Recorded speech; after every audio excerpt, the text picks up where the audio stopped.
Exercise 12.3 question number 10. So the area of an equilateral triangle ABC is 17,320.5 square centimetre. देखो जो ये equilateral triangle है उसका area given है, इतना गिवन है। So with each vertex of the triangle as centre a circle is drawn with radius equal to half the length of the side of the triangle. देखो हमें जो इसके vertex है ट्रायंगल के ABC, इसको सेंटर मानते हुए हमें इसके हाफ है ना, इस लेंथ के हाफ रेडियस के सर्कल ड्रॉ करने हैं। ठीक है। So find the area of the shaded region. तो ये जो शेडेड रीजन है उसका हमें एरिया फाइंड आउट करना है। तो हमें पाई की वैल्यू 3.14 पुट करनी है और √3 की वैल्यू 1.73205 ये पुट करना है। तो हम निकालते हैं। तो क्या क्या गिवन है इसमें वो लिखते हैं पहले। तो गिवन क्या है, area of equilateral triangle given है। Area of equilateral triangle ABC given है ना। तो इसका जो एरिया था वो क्या है 17320.5 स्क्वायर सेंटीमीटर। देखो तो अब रेडियस ऑफ सर्कल क्या हो जाएगा, रेडियस ऑफ सर्कल भी इसमें गिवन है। क्या लिखा है कि half the length of the side of triangle ABC, half the length of side of triangle ABC। ठीक है। तो हमें क्या निकालना है, शेडेड रीजन का एरिया निकालना है। ठीक है, इसका एरिया निकालना है। तो हम क्या करेंगे,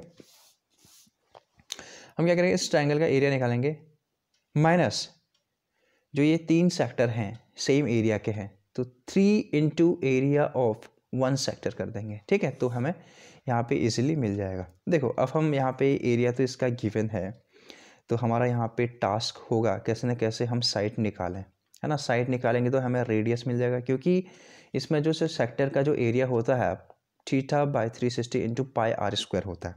ठीक है। हमें सिर्फ इस ट्रायंगल का एरिया गिवन है, इक्विलेटरल ट्रायंगल का एरिया गिवन है, साइड के बारे में नहीं पता। तो हम √3/4 side square equal to area लिख देंगे और यहाँ से हम रेडियस निकालेंगे इसका, या फिर इससे हम साइड निकालेंगे तो उसका हाफ करेंगे तो रेडियस हो जाएगा। ठीक है। अब निकालते हैं, देखते हैं क्या होता है। So area of shaded region कैसे आएगा, एरिया ऑफ शेडेड रीजन कैसे आएगा। ठीक है। तो हम क्या करेंगे, area of triangle ABC, area of triangle ABC में से क्या करेंगे, किसको माइनस करेंगे, हम करेंगे area of sector of circle. तो यहाँ पे सेक्टर कितने हैं, 3 है, तो इंटू 3 भी कर दो। ठीक है, इंटू 3 कर दो। सो हमें ये निकालना है। ठीक है, अब देख सकते हैं, अब देखते हैं। तो हमें देखो यहाँ पे हमें देखो जो ये एरिया होता है ट्रायंगल का ये तो गिवन है हमें, लेकिन हमें जो area of sector of circle है वो हमें निकालना पड़ेगा, एक का निकालना पड़ेगा। तो इंटू 3 करेंगे तो तीनों का आ जाएगा, है ना। तो उसमें हमें कैसे निकालेंगे, देखो तो हमें गिवन क्या है, area of equilateral triangle given है, एरिया ऑफ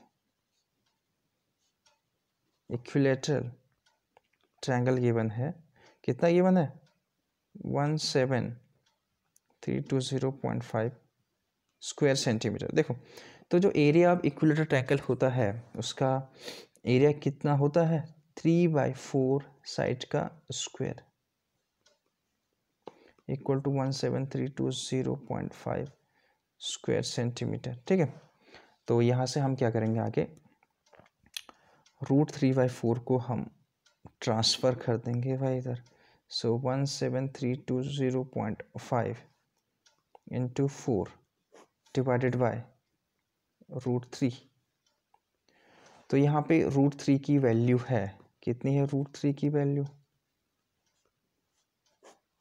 √3 की वैल्यू हमें ये पुट करनी है, क्या पुट करनी है, ये पुट करनी है 1.73205, 1.73205 ये पुट करनी है हमें। यहाँ पे आया हमारा साइड का स्क्वायर, तो साइड का स्क्वायर आया तो हमें साइड निकालनी है। ठीक है, ट्रायंगल की दोनों ओर स्क्वायर रूट अप्लाई करेंगे तो ये स्क्वायर से स्क्वायर रूट कटा तो साइड इक्वल टू कितना आया, तो ये इतना आया। देखो यहाँ पे डेसिमल यहाँ पे है, इसका डेसिमल यहाँ पे है, तो क्या करेंगे हम, तो 1 2 3 4 5, तो 1320 एक डेसिमल हटा तो यहाँ पे हम 10 कर देंगे, ठीक है। इंटू से 10 से इंटू कर देंगे। बेसिकली मैं डायरेक्ट कर देता हूँ यहाँ पे, आप देख लो।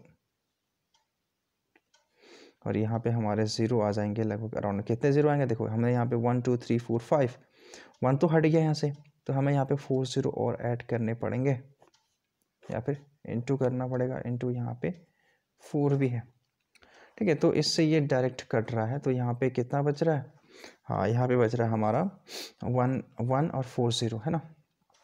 सो यहाँ पे है बच रहा है हमारा 1 और 4 0 बच रहा है बेसिकली। तो इंटू 4 करें तो लगभग 40,000 आ जाता है, ठीक है। तो इसको हम कैसे लिख सकते हैं फर्दर, देखो तो ये इसके पेयर बना लेते हैं, है ना। तो 10 10 देखो, 4 को हम 2 बार आएगा, इसका 10 आएगा और इसका 10 बार आएगा, ठीक है। तो ये कितना बताता है, 200 सेंटीमीटर आ जाता है, 200 सेंटीमीटर आ जाता है इसका साइड, इसका ट्रायंगल का साइड। तो इसका रेडियस कितना होगा, तो हम यहाँ पे लिखेंगे रेडियस ऑफ सर्कल।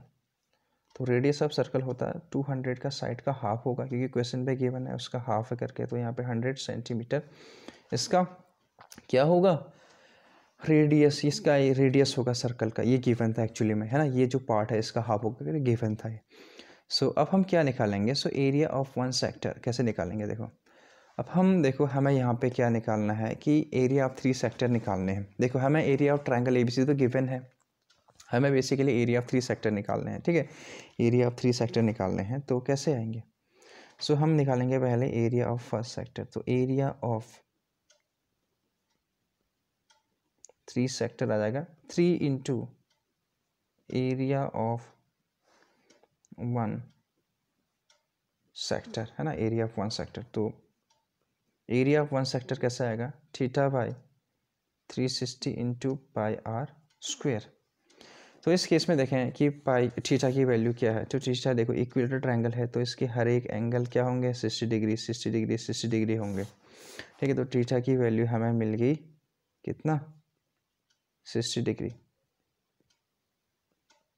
तो पाई की वैल्यू हमें पुट करनी है, क्या पुट करनी है, 3.14 क्वेश्चन पे गिवन है। और रेडियस हमें मिल गया 100 मिल गया, ठीक है। ये हमने अभी फाइंड आउट करा है, 100 हमें रेडियस मिल गया। तो देखो 0 से 0 कटा तो 6 टाइम गया, है ना, 6 टाइम गया। तो और ये 3 2 जा 6 और 2 से ये कटेगा, तो 2 1 जा 1 और 2 5 जा 2 7 जा, तो 1.57। तो अगर 100 से करें इसको तो 157 आएगा। तो 100 से और इंटू करें तो लगभग 2 0 और आएगा, ठीक है, स्क्वायर सेंटीमीटर। तो हमें अब क्या निकालना है, देखो हम जो ये इक्वेशन 1 है, जो हमारा इक्वेशन 1 इसको मान लेते हैं, है ना, इसको हम रीराइट करेंगे, ठीक है। तो एरिया ऑफ शेडेड रीजन, इसको हम रीराइटिंग इक्वेशन 1।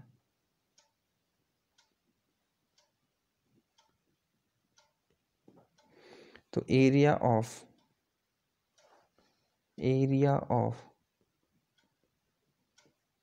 शेडेड रीजन कैसे आएगा, देखो इसमें क्या था, area of triangle ABC minus area 3 into area of sector of a circle.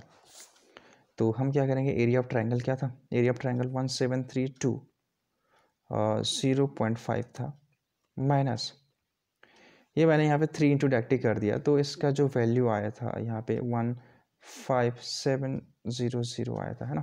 तो इसको अगर हम माइनस करें तो ये आता है, कितना आता है अराउंड में, तो माइनस कर लो, तो ये 1620.5 स्क्वायर सेंटीमीटर आता है। तो ये हो गया हमारा आंसर। तो अगर आपको वीडियोस समझ में आते हैं या अच्छे लगते हैं तो प्लीज़ लाइक एंड सब्सक्राइब कर देना इस चैनल को। Thank you so much.